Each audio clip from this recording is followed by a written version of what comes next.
بسم اللہ الرحمن الرحیم۔ یہ ریڈیو قطر ہے۔ اب آپ محمود احمد سے خبریں سنیے۔ ابتدا میں پیش خدمت ہیں اہم خبروں کی سرخیاں۔ صاحب اسم امیر ایک سرکاری وفد کے ہمراہ جمہوریہ ترکی کے سرکاری دورے پر کل انقرہ جا رہے ہیں۔ صاحب اسم امیر نے بوسنیا ہرزگوینا کی پریزیڈنسی کے چیئرمین کو ان کے ملک کے قومی دن کے موقع پر مبارکباد کا برقی پیغام ارسال کیا ہے۔ آج صبح دیوان امیری میں وزیر اعظم و وزیر داخلہ کی صدارت میں قطر کی کابینہ کا باقاعدہ اجلاس منعقد ہوا۔ وزارت صحت نے اعلان کیا ہے کہ ملک کے اندر کرونا وائرس کے مزید 252 مریض صحتیاب ہو جانے کے بعد شفا پانے والے افراد کی مجموعی تعداد تقریباً 1,35,000 ہو گئی ہے۔ یہ تھی اہم خبروں کی سرخیاں۔ صاحب اسم امیر شیخ تمیم بن حمد آل ثانی ایک سرکاری وفد کے ہمراہ جمہوریہ ترکی کے سرکاری دورے پر کل انقرہ روانہ ہوں گے۔ صاحب اسم امیر شیخ تمیم بن حمد آل ثانی اور ترکی کے صدر رجب طیب اردوغان قطر ترکی سپریم اسٹریٹجک کمیٹی کے چھٹے اجلاس کی مشترکہ صدارت کریں گے۔ اس اجلاس میں دونوں برادر ملکوں کی مختلف شعبوں میں اسٹریٹجک پارٹنرشپ کو مضبوط بنانے کے وسائل زیر بحث آئیں گے اور باہمی دلچسپی کے متعدد علاقائی اور بین الاقوامی معاملات کے بارے میں تبادلہ خیال کیا جائے گا۔ اس کے علاوہ دونوں لیڈر قطر اور ترکی کے درمیان متعدد مفاہمت کی یادداشتوں MOUs اور سمجھوتوں پر دستخط کیے جانے کی تقریب میں بھی شرکت کریں گے۔ قطر اور ترکی کے درمیان گہرے پائیدار اور دوستانہ تعلقات قائم ہیں اور تمام شعبوں میں ان تعلقات کو فروغ حاصل ہو رہا ہے۔ صاحب اسم امیر شیخ تمیم بن حمد آل ثانی نے بوسنیا ہرزگوینا کی پریزیڈنسی کے چیئرمین میلوراد ڈوڈک کو ان کے ملک کے قومی دن کے موقع پر مبارکباد کا برقی پیغام ارسال کیا ہے۔ نائب امیر شیخ عبداللہ بن حمد آل ثانی نے بھی اس موقع کی مناسبت سے میلوراد ڈوڈک کے نام مبارکباد کا تار روانہ کیا ہے۔ دریں اثنا وزیر اعظم اور وزیر داخلہ شیخ خالد بن خلیفہ بن عبدالعزیز آل ثانی نے بوسنیا ہرزگوینا کی وزراء کی کونسل کے چیئرمین زوران چیجل تیجا کو ان کے ملک کے قومی دن کے موقع پر مبارکباد کا تار ارسال کیا ہے۔ صاحب اسم امیر شیخ تمیم بن حمد آل ثانی کی جانب سے قطر میں آئندہ سال اکتوبر میں شورا کونسل کے الیکشنز کرائے جانے کے اعلان کا علاقائی اور بین الاقوامی سطح پر خیر مقدم کا سلسلہ جاری ہے۔ اس ضمن میں مراکش کی پارلیمنٹ کے اسپیکر حبیب المالکی نے صاحب اسم امیر کے اعلان کی تعریف کی ہے اور کہا ہے کہ عوام کو ملک کے اندر قانون سازی کے عمل میں شامل کیے جانے کا یہ فیصلہ قطر کی ترقی و خوشحالی میں اضافے کا سبب ہوگا۔ یونان کی حکومت اور جمہوریہ پاناما کی پارلیمنٹ نے بھی صاحب اسم امیر کے اعلان کا خیر مقدم کیا ہے۔ جمہوریہ آذربائیجان کی قومی اسمبلی نے بھی اگلے سال اکتوبر میں شورا کونسل کے الیکشنز کرائے جانے سے متعلق صاحب اسم امیر کے اعلان کو خوش آمدید کہا ہے اور کہا ہے کہ صاحب اسم امیر کے اس اعلان سے قطر کی مستقبل کی اسٹریٹجی اور سیاسی حکمت عملی کا پتہ چلتا ہے۔ آج صبح دیوان امیری میں وزیر اعظم و وزیر داخلہ شیخ خالد بن خلیفہ بن عبدالعزیز آل ثانی کی صدارت میں قطر کی کابینہ کا باقاعدہ اجلاس منعقد ہوا۔ اجلاس کے آغاز میں وزیر صحت ڈاکٹر حنان الکواری نے ملک کے اندر کرونا وائرس کے پھیلاؤ کو روکنے سے متعلق تازہ ترین صورتحال کے بارے میں کابینہ کو بریف کیا۔ کابینہ نے کرونا وائرس کا مقابلہ کرنے کے لیے حکومتی کوششوں اور احتیاطی تدابیر کو جاری رکھنے کے عزم کا اعادہ کیا۔ بعد میں آج کے اجلاس کے ایجنڈے میں شامل موضوعات پر بحث کی گئی اور ان کے بارے میں مناسب فیصلے صادر کیے گئے۔ قطر نے ایک مرتبہ پھر اپنے اس موقف کا اعادہ کیا ہے کہ وہ افغانستان کے اندر پائیدار امن چاہتا ہے اور وہ افغانستان کے عوام کی مدد اور حمایت کرتا ہے۔ یہ بات وزیر مملکت برائے امور خارجہ سلطان بن سعد المریخی نے افغانستان سے متعلق جنیوا میں ہونے والی بین الاقوامی وزارتی کانفرنس سے خطاب کرتے ہوئے کہی۔ اس کانفرنس میں جو ویڈیو کمیونیکیشن ٹیکنالوجی کے ذریعے منعقد کی گئی تھی، اسلامی جمہوریہ افغانستان کے صدر ڈاکٹر اشرف غنی اور اقوام متحدہ کے سیکریٹری جنرل اینٹونیو گٹرس نے بھی شرکت کی۔ قطر نے کیمیائی ہتھیاروں پر پابندی کی تنظیم میں شامل ایشیائی ممالک کے سفراء کے اجلاس میں شرکت کی ہے۔ اجلاس میں ہالینڈ میں قطر کے سفیر اور کیمیائی ہتھیاروں پر پابندی کی تنظیم میں قطر کے مستقل مندوب عبداللہ بن حسین الجابر نے قطر کی نمائندگی کی۔ مذکورہ اجلاس کی کارروائی کے دوران تنظیم کے ممبر ممالک کے آئندہ ماہ منعقد ہونے والے اجلاس کی تیاری کا جائزہ لیا گیا اور اس کے ایجنڈے میں شامل موضوعات سے متعلق معاملات زیر بحث آئے۔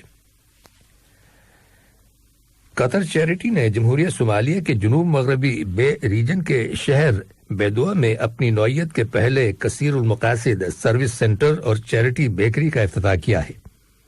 تقریباً 1.4 ملین قطری ریال کی لاگت سے تعمیر کیے گئے اس پروجیکٹ سے تقریباً 2.2 ملین لوگ مستفید ہوں گے۔ اس موقع پر جمہوریہ صومالیہ کے وزیر اعظم محمد حسین روبیل نے قطر کی قیادت اور عوام کا شکریہ ادا کرتے ہوئے کہا کہ وہ ہمیشہ صومالیہ کے عوام کے ساتھ کھڑے ہوتے ہیں۔ جمہوریہ صومالیہ کے وزیر اعلیٰ تعلیم عبداللہ ابو بکر نے بھی قطر چیریٹی کا شکریہ ادا کیا ہے۔ فٹ بال ایسوسی ایشن کی بین الاقوامی فیڈریشن فیفا کے پریزیڈنٹ گیانی انفنتینو نے سن 2022 میں فیفا ورلڈ کپ کے سلسلے میں حکومت قطر کی تیاریوں کی تعریف کی ہے۔ وہ دوحہ میں ایک پریس کانفرنس سے خطاب کر رہے تھے۔ انہوں نے قطر میں 2021 میں عرب گلف فٹ بال ٹورنامنٹ کے انعقاد کو سن 2022 میں ہونے والے فیفا ورلڈ کپ کی ایک تجرباتی ریہرسل قرار دیا۔ انہوں نے کہا کہ فیفا ورلڈ کپ 2022 انتہائی دلچسپ اور غیر معمولی ایونٹ ثابت ہوگا۔ دریں اثنا قطر فٹ بال ایسوسی ایشن کے پریزیڈنٹ شیخ حمد بن خلیفہ بن احمد الثانی نے کہا ہے کہ ریاست قطر فیفا عرب کپ 2021 کے لیے 22 عرب ممالک کی ٹیموں اور شائقین کو خوش آمدید کہنے کے لیے منتظر ہے۔ ایک پریس اسٹیٹمنٹ میں شیخ حمد بن خلیفہ بن احمد الثانی نے کہا کہ فیفا عرب کپ کے انعقاد سے قطر کی قومی فٹ بال ٹیم کو سن 2022 میں ہونے والے ورلڈ کپ سے پہلے اپنی تیاری کو مزید بہتر بنانے میں مدد حاصل ہوگی اور اسے اس خطے کی بہترین فٹ بال ٹیموں کے ساتھ مقابلہ کرنے کا موقع حاصل ہوگا۔ یہ خبریں ریڈیو قطر سے نشر کی جا رہی ہیں۔ وزارت صحت نے اعلان کیا ہے کہ ملک کے اندر کرونا وائرس کے 209 نئے کیسز رجسٹر کیے گئے ہیں، جن میں سے 168 کا تعلق لوکل کمیونٹی سے ہے، جبکہ 41 افراد حال ہی میں بیرون ملک سے دوحہ واپس آئے ہیں۔ وزارت صحت نے ایک مریض کے انتقال کر جانے کی تصدیق کی ہے۔ وزارت نے کرونا وائرس کے مزید 252 مریضوں کے صحت یاب ہو جانے کی بھی تصدیق کی ہے، جس کے بعد شفا پانے والے افراد کی مجموعی تعداد تقریباً 1,35,000 ہو گئی ہے۔ اسی دوران میں متعلقہ اتھارٹیز نے 58 افراد کو پبلک پروسیکیوشن کے حوالے کر دیا ہے۔ ان لوگوں نے ان جگہوں اور مقامات پر فیس ماسک کا استعمال نہیں کیا تھا جہاں اس کے استعمال کو لازمی قرار دیا گیا ہے۔ اس کے علاوہ متعلقہ اتھارٹیز نے 5 اشخاص کو بھی پبلک پروسیکیوشن کے سپرد کر دیا ہے۔ ان افراد نے ایک گاڑی کے اندر ڈرائیور سمیت 4 سے زیادہ افراد کے ٹریول کرنے پر پابندی کی خلاف ورزی کی تھی۔ واضح رہے کہ ایک ہی فیملی کے افراد کو اس پابندی سے مستثنی قرار دیا گیا ہے۔ ایران کے شہر اصفہان میں قطر اور ایران کی تجارتی اور اقتصادی تعاون کی مشترکہ کمیٹی کا 7واں اجلاس منعقد ہوا ہے، جس میں وزیر تجارت اور صنعت علی بن احمد الکواری نے قطر کے وفد کی قیادت کی، جبکہ ایران کے وفد کی قیادت وزیر توانائی ڈاکٹر رضا اردکانیان نے کی۔ اس موقع پر وزیر تجارت اور صنعت علی بن احمد الکواری نے دونوں ملکوں کے مابین وسیع تر تعاون کو مزید فروغ دینے کے سلسلے میں اجلاس کے مثبت نتائج کی تعریف کی، جبکہ ایرانی وزیر توانائی ڈاکٹر اردکانیان نے کہا کہ اجلاس کی کارروائی کے دوران جن موضوعات پر بحث کی گئی اور جن کا ہے ان سے یہ بات واضح ہو جاتی ہے کہ قطر اور ایران تمام شعبوں میں باہمی تعاون کے فروغ کے سلسلے میں کوششیں بدستور جاری رکھے ہوئے ہیں، جن کی بدولت دونوں ملکوں میں ترقی اور خوشحالی کو مزید فروغ حاصل ہوگا۔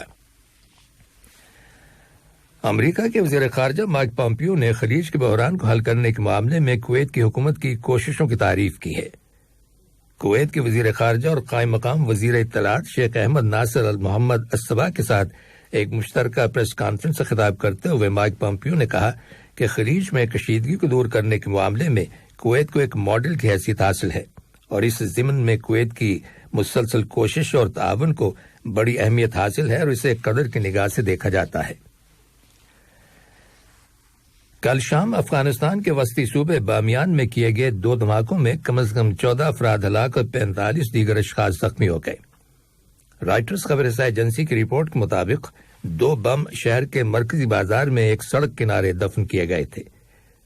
ادھر کل جنیوا میں ہونے والی کانفرنس میں متعدد ممالک نے افغانستان کے لیے اربوں ڈالر کی امداد دینے کا وعدہ کیا ہے اور اس امید کا اظہار کیا ہے کہ حکومت اور طالبان کے مابین امن مذاکرات کے نتیجے میں ملک کے اندر گزشتہ 2 دہائیوں سے جاری خانہ جنگی ختم ہو جائے گی۔ واضح ہے کہ طالبان نے مذکورہ دھماکوں میں ملوث ہونے سے انکار کیا ہے۔ ترکی کے صدر رجب طیب اردوغان نے کہا ہے کہ انہوں نے روس کے صدر ولادیمیر پوٹن کے ساتھ ٹیلی فون پر گفتگو کرتے ہوئے نگورنو کاراباخ میں جنگ بندی کو برقرار رکھنے کی کوششوں کو مؤثر بنانے کے لیے دیگر علاقائی ممالک کو شامل کیے جانے کے امکان پر تبادلہ خیال کیا ہے۔ یاد رہے کہ آرمینیا اور آذربائیجان کے درمیان متنازع علاقے نگورنو کاراباخ میں جنگ بندی کے معاہدے پر اس ماہ کی 10 تاریخ کو دستخط کیے گئے تھے۔ ترکی اور روس نے جنگ بندی کی نگرانی کے لیے خطے میں ایک مشترکہ مرکز کے قیام پر اتفاق کیا تھا۔ اس کے علاوہ ترکی کی پارلیمنٹ نے فوجی مبصرین بھیجنے کے لیے فوجی دستوں کی تعیناتی کا بل بھی منظور کیا تھا۔ ایران کے صدر حسن روحانی نے کہا ہے کہ امریکہ کے نو منتخب صدر جو بائیڈن کی قیادت میں تہران اور واشنگٹن کے سفارتی تعلقات کو بہتر بنانے میں آسانی ہوگی اور یہ اسی صورت میں ممکن ہوگا جب نئی امریکی انتظامیہ صحیح سیاسی شعور کا مظاہرہ کرے گی۔ خبر ملی ہے کہ امریکہ کے نو منتخب صدر جو بائیڈن آج رات قوم سے خطاب کریں گے۔ اپنی تقریر میں وہ امریکی عوام کو درپیش چیلنجز کے بارے میں تفصیلات سے آگاہ کریں گے، جبکہ تھینکس گیونگ ہالیڈے قریب آ رہی ہے اور قوم کو کورونا وائرس کی مصیبت کا سامنا ہے اور اس کے ساتھ ہی لوگ صحت سے متعلق پابندیوں سے دوچار ہیں۔ دریں اثنا جو بائیڈن نے مستقبل میں اپنی قومی سیکیورٹی ٹیم کے ممبران کے ناموں کا اعلان کیا ہے اور کہا ہے کہ ان کے نامزد کردہ ممبران کے تعاون سے ٹرمپ انتظامیہ کے غیر یقینی دور کے بعد امریکہ کو گلوبل لیڈر کی پوزیشن میں واپس لانے میں مدد ملے گی۔ اور بھارت کے جنوبی شہر چنائی میں شدید طوفان آنے کی پیشگوئی کی گئی ہے۔ چنانچہ حکومت نے نشیبی علاقوں کے سینکڑوں کی تعداد میں لوگوں کو محفوظ مقامات پر منتقل کر دیا ہے اور ان لوگوں کے لیے 150 سے زیادہ ریلیف سینٹرز قائم کیے گئے ہیں۔ آخر میں اہم خبروں کی سرخیاں ایک بار پھر سن لیجیے۔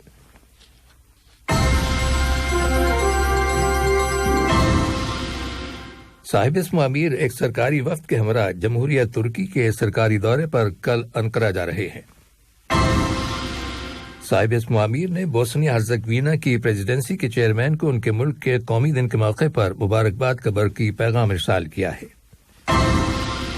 آج صبح دیوان امیری میں وزیر اعظم اور وزیر داخلہ کی صدارت میں قطر کی کابینہ کا باقاعدہ اجلاس منعقد ہوا اور وزارت صحت نے اعلان کیا ہے کہ ملک کے اندر کورونا وائرس کے مزید 252 مریض صحتیاب ہو جانے کے بعد شفا پانے والے افراد کی مجموعی تعداد تقریباً 1,35,000 ہو گئی ہے۔ ریڈیو قطر سے خبریں ختم۔